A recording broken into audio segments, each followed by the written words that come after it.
कभी आपने किसी रेलवे स्टेशन के एक कोने में बैठे हुए भिखारी को गौर से देखा है?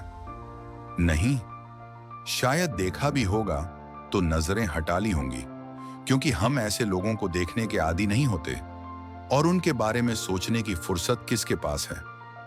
लेकिन क्या हो अगर मैं कहूं कि उस फटे पुराने चादर में लिपटा, धूल से सना चेहरा एक ऐसा इंसान था जिसने अपने हालात को ठोकर मारकर वो कर दिखाया जो करोड़ों में कोई एक ही कर पाता है।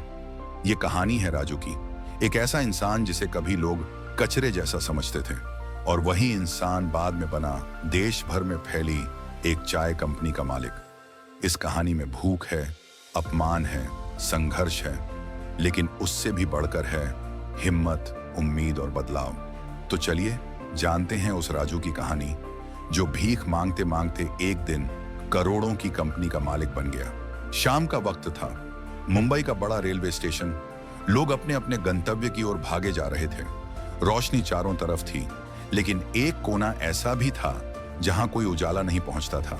वहां बैठा था एक इंसान जिसके चेहरे पर मायूसी थी, शरीर पर चिथड़े थे और आंखों में कोई सपना नहीं था। उसका नाम था राजू। उम्र लगभग 25 साल, लेकिन शरीर से मानो 50 का लग रहा था। थका हुआ, टूटा हुआ और जिंदगी से हारा हुआ वो वहीं बैठा हुआ यात्रियों की तरफ देखता रहता। कुछ उसे दया की नजर से देखते, कुछ घृणा की। कभी कोई 1 रुपया दे देता, कभी कोई बचा हुआ समोसा फेंक देता। राजू सोचता, क्या मैं सिर्फ इसीलिए जन्मा था? क्या मेरा जीवन भीख मांगते हुए ही खत्म होगा? बीते हुए दिन, एक टूटा हुआ बचपन। राजू का बचपन भी आम बच्चों जैसा नहीं था। 7 साल की उम्र में उसके माता पिता एक सड़क हादसे में चल बसे। रिश्तेदारों ने जिम्मेदारी लेने से इनकार कर दिया।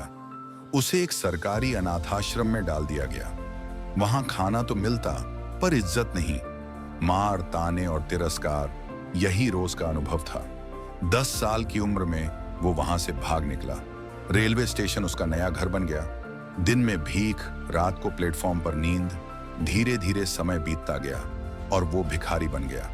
एक ऐसा इंसान जिसे समाज ने देखना ही बंद कर दिया था। एक कप चाय, जिंदगी की पहली रोशनी। एक दिन की बात है, बारिश हो रही थी। राजू पूरी तरह भीग चुका था, भूख से बेहाल, दीवार से लगकर बैठा था। तभी एक लड़का उसके पास आया। उम्र रही होगी करीब 14 साल। लड़का बोला, भाई ये लो चाय, गरम है। राजू ने हौले से पूछा, क्यों दे रहा है? कभी कभी बिना वजह किसी की मदद करनी चाहिए, अच्छा लगता है। लड़का मुस्कुराया। वो चाय राजू के लिए सिर्फ एक कप नहीं थी, वो थी उम्मीद। पहली बार किसी ने उसे इंसान समझा था। उस दिन के बाद राजू रोज उस लड़के को देखता। वो ठेला खींचता, चाय बनाता, लोगों से हंसकर बात करता। राजू सोचता, अगर ये लड़का कर सकता है तो मैं क्यों नहीं? बदलाव की शुरुआत। एक दिन बहुत हिम्मत जुटाकर राजू लड़के के पास गया। भाई मुझे भी कुछ काम दे दो, मैं भी मेहनत करना चाहता हूं। लड़का कुछ पल चुप रहा, फिर मुस्कुराया। आज से ही शुरू कर दे, तू मेरे साथ चाय बेच, मैं सिखा दूंगा सब। राजू ने चाय बनाना सीखा, सफाई सीखी, ग्राहकों से बात करना सीखा। पहले दिन की कमाई थी 35 रुपए। पहली बार उसने भीख नहीं मांगी थी, बल्कि कमाई की थी। वो नोट उसके लिए बहुत कीमती थे। उसने उन्हें सीने से लगा लिया। संघर्ष और सबक। आने वाले कुछ महीने आसान नहीं थे। कई बार चाय गिर गई, कई बार ग्राहकों ने डांटा, कई बार नुकसान हुआ, लेकिन राजू ने हार नहीं मानी।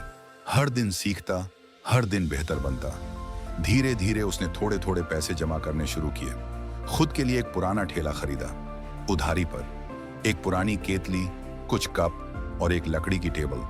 बस यही था उसका बिजनेस स्टार्टअप। उसने अपना ठेला रेलवे स्टेशन के पास लगाया। नाम रखा राजू टी स्टॉल। पहले दिन सिर्फ 3 ग्राहक आए, लेकिन राजू ने हिम्मत नहीं छोड़ी। हर दिन वो एक बात याद करता, मैं भिखारी नहीं हूं, मैं मेहनत करने वाला इंसान हूं। पहचान मिलना शुरू। कुछ महीने बीते। राजू की चाय की खुशबू दूर तक फैलने लगी। वो अब सिर्फ चाय नहीं देता था, बल्कि हर ग्राहक से बात करता, मुस्कुराता, हालचाल पूछता। एक दिन एक सरकारी अधिकारी उसकी दुकान पर आया। तुम्हारी चाय बहुत अलग है, स्वाद और मुस्कान दोनों अच्छी हैं। तुम्हें बड़ा करना चाहिए ये काम, उसने कहा। राजू ने सिर झुकाकर कहा, चाहता तो हूं साहब, लेकिन पैसों का क्या करूं? अधिकारी ने उसे एक एनजीओ से मिलवाया, जहां से राजू को एक छोटा लोन मिला। छोटे से बड़ा बनना शुरू। लोन से राजू ने पक्की दुकान खोली, 2 और लड़कों को काम पर रखा, वो भी कभी भिखारी थे। अब राजू की दुकान का नारा था, यहां काम करने वाले कभी भिखारी थे, अब मेहनत की कमाई कर रहे हैं। इस टैगलाइन ने लोगों का ध्यान खींचा। सोशल मीडिया पर उसकी तस्वीर वायरल हो गई। न्यूज चैनल इंटरव्यू लेने आए। रिपोर्टर ने पूछा, आपने इतनी बड़ी तरक्की कैसे की? राजू मुस्कुराया, मेरे पास कुछ नहीं था सिवाय मेहनत के, और जब इंसान मेहनत करना सीख लेता है तो किस्मत भी झुक जाती है। राजू टी स्टॉल से राजू बेवरेजेस तक। कुछ सालों में राजू ने अपनी खुद की कंपनी बना ली, राजू वसव बेवरेजेस। अब वह सिर्फ चाय नहीं, बल्कि अलग अलग फ्लेवर की बोतल वाली चाय और हर्बल ड्रिंक्स भी बनाता है। देश भर में उसके प्रोडक्ट्स बिकने लगे। आज उसके पास 3 फैक्ट्रियां, 50 से ज्यादा स्टॉल्स और 200 से अधिक कर्मचारी हैं, जिनमें 70% कभी भिखारी या गरीब थे। वापसी वहीं से जहां से शुरुआत हुई थी।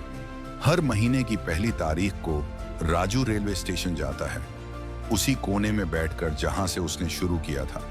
वो अब भी चाय लेकर आता है, लेकिन इस बार वो देने आता है, पीने नहीं।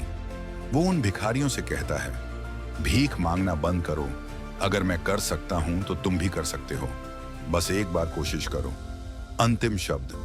राजू की कहानी सिर्फ एक इंसान की नहीं है, वो हर उस इंसान की कहानी है जिसने हालात के आगे घुटने नहीं टेके।